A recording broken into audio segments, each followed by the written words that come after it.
of Evan's film. Giving everyone 2 more minutes. Odyssey, where you at? Fun team, where you at? Gemini. Spirit, where you at? I see a few wizards in the house. Hey, hey. All right, we're gonna get started in just a couple minutes.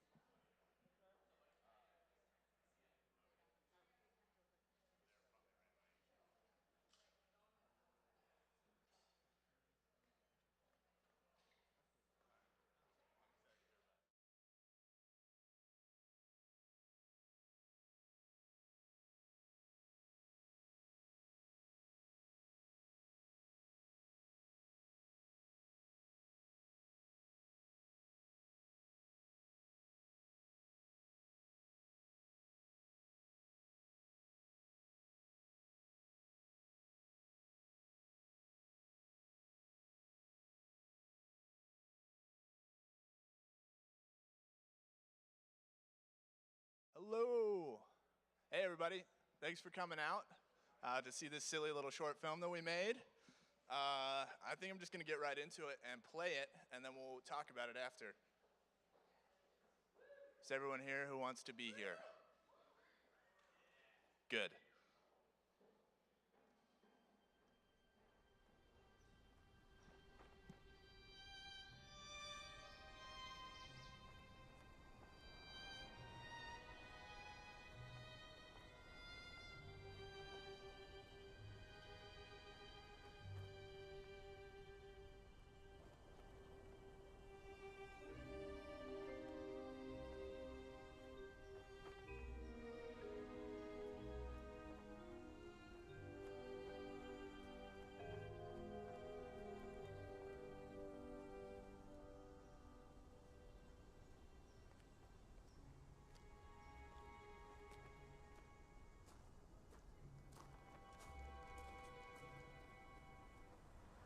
Hey.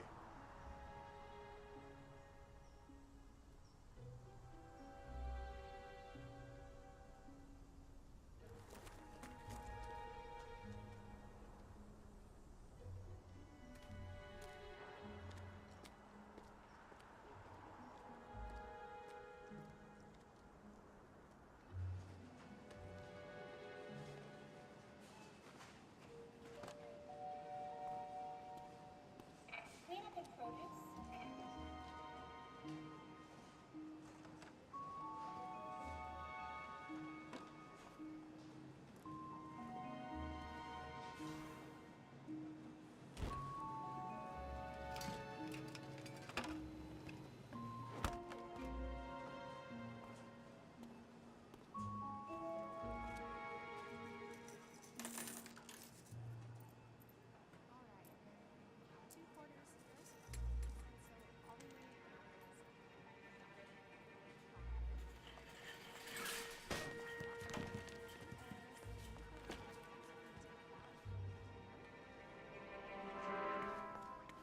Butter.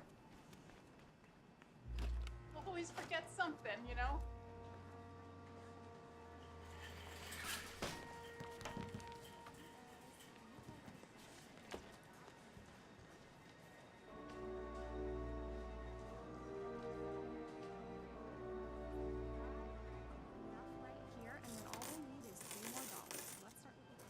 Actually, I'm in kind of a hurry.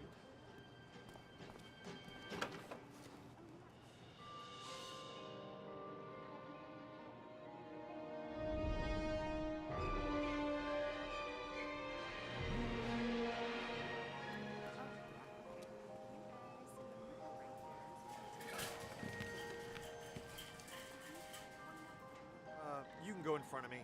I'm waiting for somebody. Go ahead.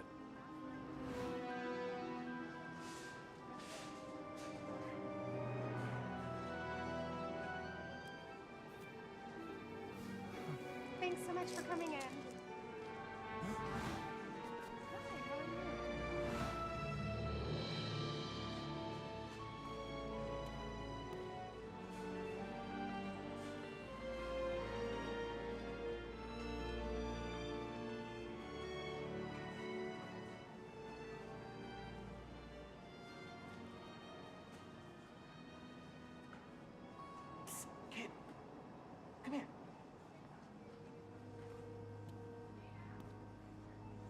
are very much too young to have those. What? These? Yeah, the beer. That must be some sort of mistake. All right, so I technically don't work here anymore because somebody, Angela, doesn't like the way that I pocket the money at night. All right, I'll tell you what. You give me those. Get back in line, and I'll hold on to these, okay? You can have them when you check out. Aw, doggone it. It's like you gotta go to the back of the line, kid. All the way to the back.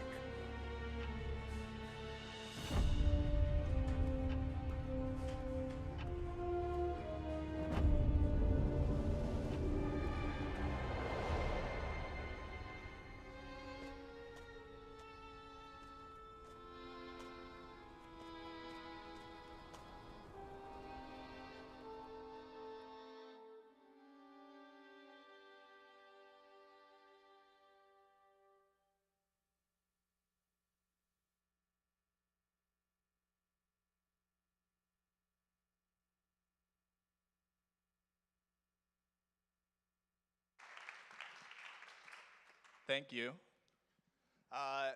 So sweet. I think I'm gonna bring up a couple of our collaborators, and we're gonna do a little presentation about how we made it. If you guys want to stick around and check that out, and yeah.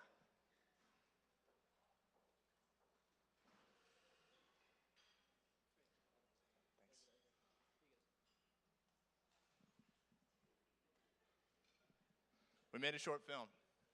You guys just saw it. Hold on, let me reset this.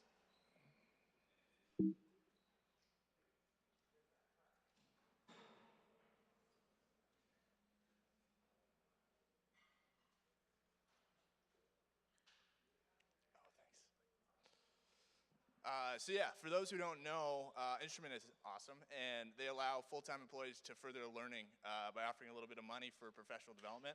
So that's what this was. Usually people use it for a conference or a class, but I'm focusing on more like leadership and directing in my career, so I decided to pitch this concept of making a film for professional development. I'd worked with these guys last year on the 48-hour film challenge, and I knew I wanted to work with them again, and especially in a more like manageable and less hectic scenario. So I reached out to a bunch of these folks and a few other people that I was super inspired by, and pitched this idea over coffee and drinks or whatever, and we were all like, cool, let's make a thing. I wrote a rough beat script and sketched out storyboards, and we moved cards around and rearranged it until we were happy. And then I showed it to people, got more feedback, and we just continued cutting and rearranging until it was like a pretty concise story. Trey and I, we were meeting weekly, just trying to like figure out all the props and people and actors and locations we needed that we didn't have yet. And so we also took these storyboards from earlier and rearranged them into shooting order. And this was my first time as a director working with a wardrobe stylist, which was super rad, but I was also realizing that we had to find like sizes for every single person, and we had to wrangle all that. And there was a moment when Amelia, the wardrobe stylist, Ubered a pair of pants to me, and the driver was super weirded out. He thought there were drugs in the pants. So until we started actually putting things together, I didn't realize how ambitious this film actually was. We had 6 different ages of the same character, wardrobe sizes for all those people, 14 extras, and one infamously difficult location to lock down, which is a grocery store. And so there were times when I was pretty sure we weren't going to be able to pull it off. But hey, we did. We got clearance to shoot at this amazing grocery store in St. Helens while they were open. Serious props to Nick Adnew for that hookup. And it was a rad location. The manager literally couldn't care less about what we did in the store. Like I would just ask him questions, and he'd be like, "I don't care." Like, and just walk away. So that was great. And so we took over an entire cash register for a whole day, and we couldn't have done it without their flexibility and awesomeness. It was really rad. We moved produce around, we rearranged products, and we were super for that one cloud that was in the sky to like cross over the sun so we could get the shot. We started with kid actors, knowing that kids can sometimes be tricky. And Jonah was a little shy at the start, but he really opened up once we gave him candy. We cleared the set of all the unnecessary people, including his parents, and was able to get him comfortable. And this was a learning for me. With kids, you sort of have to gamify the direction and make it fun for them. And they won't always pick up on like conceptual cues immediately. He's right there. Oh yeah, and you need to treat them like royalty. We used the rest of day one to capture all the B-roll, everything we didn't need lead actors for in the store, because the next day was going to be a scramble. We had 35 shots to get in a 12-hour shoot day, so we couldn't shoot any extra coverage. We were planning on shooting exactly what was storyboarded out to keep from going over time, and we even cut stuff too. Day two, we had the crew arrive early, as well as wardrobe, hair and makeup. I spent some time art directing and cleaning up the store while the crew set up. We set up audio and framed our first shot.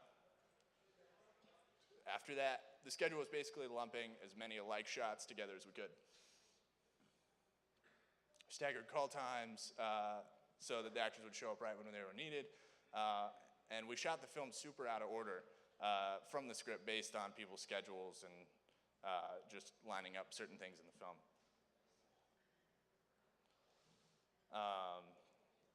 Filmed some more. I don't know if you guys want to talk about any of like the lighting techniques, or Evan specifically, you used? Hey, I'm Evan. I was This is DP on also the project. Well, being a grocery store, we didn't really have a lot of ability to do much, especially because it was a fully operational store. So we just decided to go super naturalistic using the light that was available and creating a lot of negative fill with as many 4x4 floppies and large 6x flags that we could. So that was the main thing, was created negative fill on our camera side. So that's what we did. We didn't use a single light. It was all just removing light, which is pretty awesome. We also set up the expectation there would be a lot of waiting around for the extras and actors, so they wouldn't be disappointed that they'd just be playing cards in a tent most of the day. Trey ran around with a clipboard. He was our AD, assistant director. And he was just watching the clock the whole time. I don't know if you want to speak to your experience at all. Yeah. It was really interesting. Being AD and producer, I was kind of doing both the offset and onset stuff. But it was really cool because I was working with so many of these extras. But it was interesting because we're doing this project and there's not any money, or there's not really any budget to pay these extras. So we had to be really good working with them and try to work with their schedules. So it made it kind of challenging with our scheduling. We were having to kind of, as Evan was mentioning, stagger the schedules. So some people were only available in the morning, some people were only available in the evening. So we had to figure out a way to make that schedule work and to stay on time based on the availability of everybody. Also just wrangling, how many did you say, 12 extras? Or however many it was? 14 extras, yeah, so that's always a challenge, and I took that on kind of as my main thing, just trying to make sure that they were comfortable and felt welcomed, and wanted to make sure that they were excited to be a part of it, even though there wasn't any compensation involved. Sweet. All the prep and planning paid off, and we even finished a little bit early, and I really couldn't have asked for a better crew. Everybody was awesome and super positive all day, and as far as budget, everyone, they donated their time, which is so amazing. And it was one of the most surprising things for me, how willing everyone was to go the extra mile, even though they were off the clock. And everyone really brought it, and I'm super proud of everybody. It was awesome. I'll talk about score a little bit, which is like the other half of the film entirely. My buddy Thomas, who lives in LA, I sent him a bunch of references on Spotify. and he was just like super stoked about the idea and wanted to make it. And that night, he had like learned a couple of the songs that I sent him on piano. He was like sending me videos. He was like doing research. It was really cool. And yeah, the score really just adds like the surrealness and trippiness of the film. It almost feels more like a music video than a short film. Fast forward, we finished editing the film. The score's done. My friend Natalie, who works at Joint, offered to do final sound mix and sound effects and Foley. And it was amazing because the sound in grocery stores is naturally not that great. So there's like refrigerator noises, shopping carts that are squeaking around, people talking. So we were able to like reduce a lot of that noise, and we even did some like overdubbing in ADR to help that out. So that really brought it to the next level. Oh yeah, and I did this little VFX breakdown so you guys can see the little bits of magic that were in there.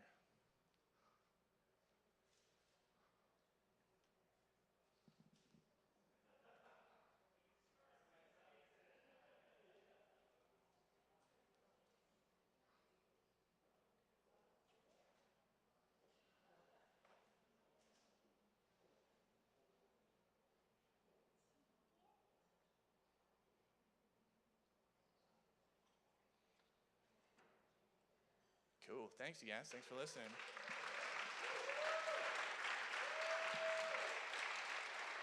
What's up, Eureka? What did you use for compositing? I used a combination of After Effects and Cinema 4D. Yeah, a lot of the shots I tracked in Cinema 4D and like brought in 3D objects and did all that there. Thanks. I just want to say, whoa, there we go. I just want to say really quickly, working with Evan, because he won't brag about himself, but I'd like to for a second, because working with Evan is amazing. And as a producer, and for me, I do a lot of commercial work. And so to get the opportunity to work with this group, not only Evan, but just everybody involved on a fun piece was really, really cool. And especially just working with Evan, you know, he came to me. I was one of the first people I think that he came to kind of pitch the idea, and we sat down and we're kind of hammering through some things and some details. And it's just so cool as a producer to be able to work with a director like Evan, because he's got this image in his mind. And for me, it's just really fun to make that image try to come to life. And you know, seeing everything through from the very beginning, you know, through the very end is really awesome. And Evan's great to work with. And just one of the little things, those little effect shots, I mean, he just absolutely nailed those. And it's some of those things you don't even notice, but once he goes through and kind of shows you the breakdown, it really goes to show how much work that goes into it on the back end that you probably never would have even noticed. But great job. Thank you, man.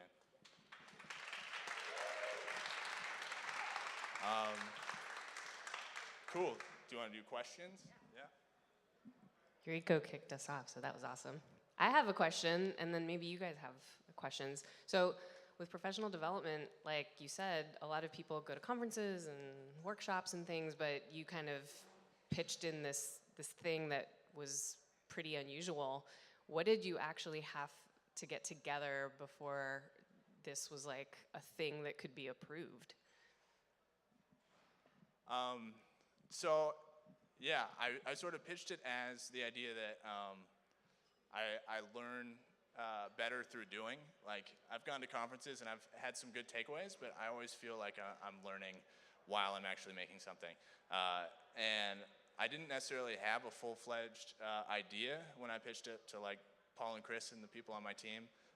It was more just the idea that I was going to push my leadership skills and my directorial skills here, and hopefully that reflects tenfold as I'm working on projects here.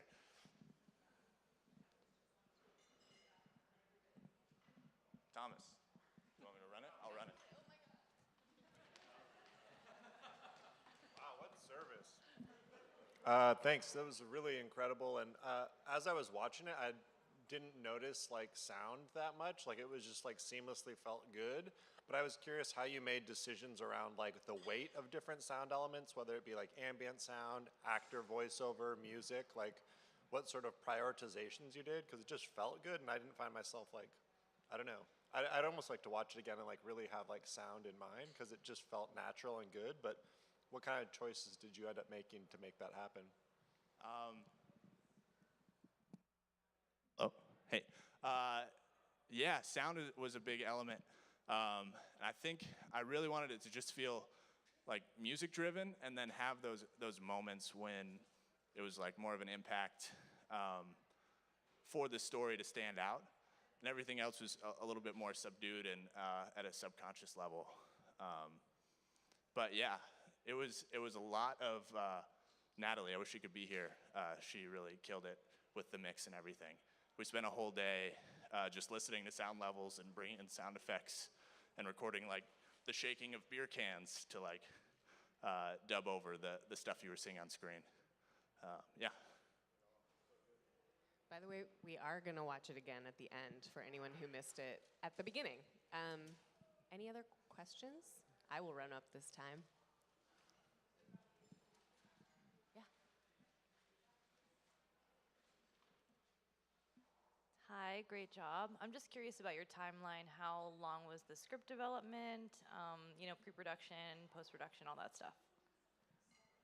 Yeah, I think Trey can talk to this too. You want to? Oh, you can start. Yeah, pre-production was probably a month of us. I mean, I wrote the script fairly quickly, and then we kind of like pared it down after I started like meeting with people. But after that, we started realizing all the things we needed. So that probably took a month to just like gather all those things and get the location and yeah, just like finish up all the pre-production.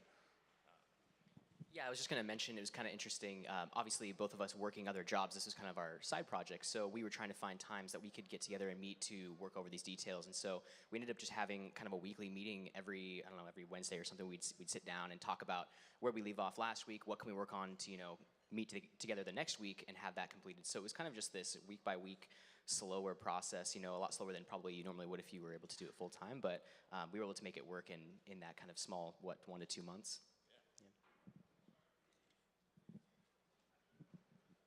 Other questions?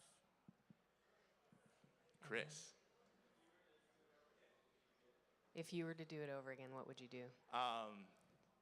That's a tricky question because I wouldn't do it over again. I'd do something totally different. After watching this film so many times over and over again, it's like it gets kind of stale, and it's fun to show it to people because it's like a new set of eyes on it.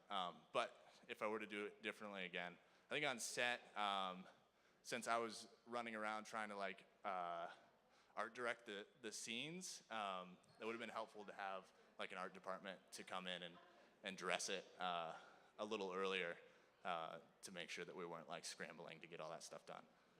I'm sure there's other things, but I'll think about it.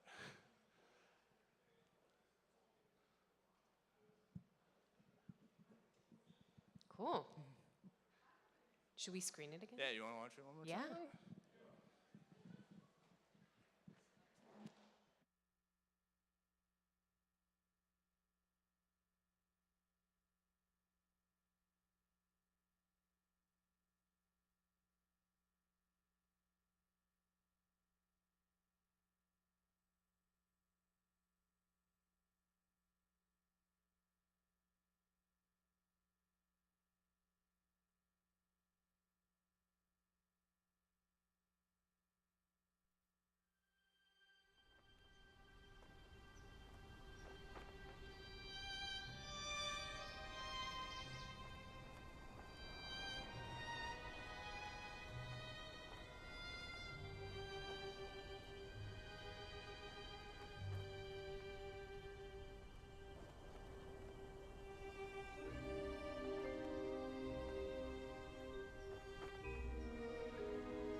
get something, you know?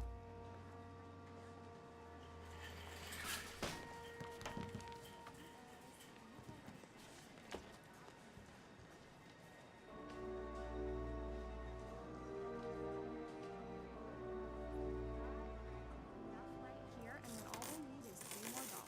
Let's start with the Actually, I'm in kind of a hurry.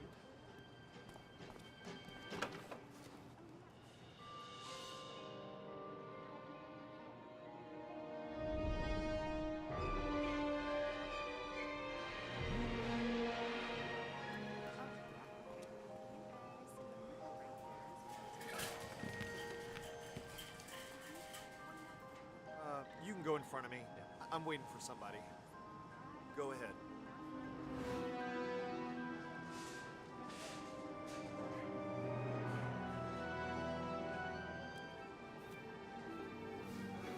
Thanks so much for coming in.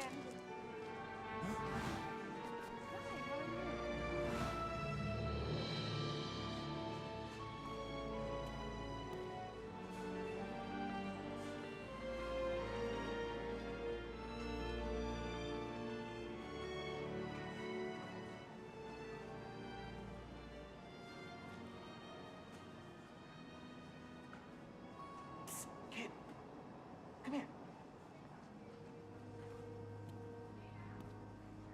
You are very much too young to have those. What? These? Yeah, the beer. That must be some sort of mistake. All right, so I technically don't work here anymore because somebody, Angela, doesn't like the way that I pocket the money at night. All right, I'll tell you what. You give me those. Get back in line, and I'll hold on to these, okay? You can have them when you check out. Aw, doggone it. It's like you gotta go to the back of the line, kid. All the way to the back.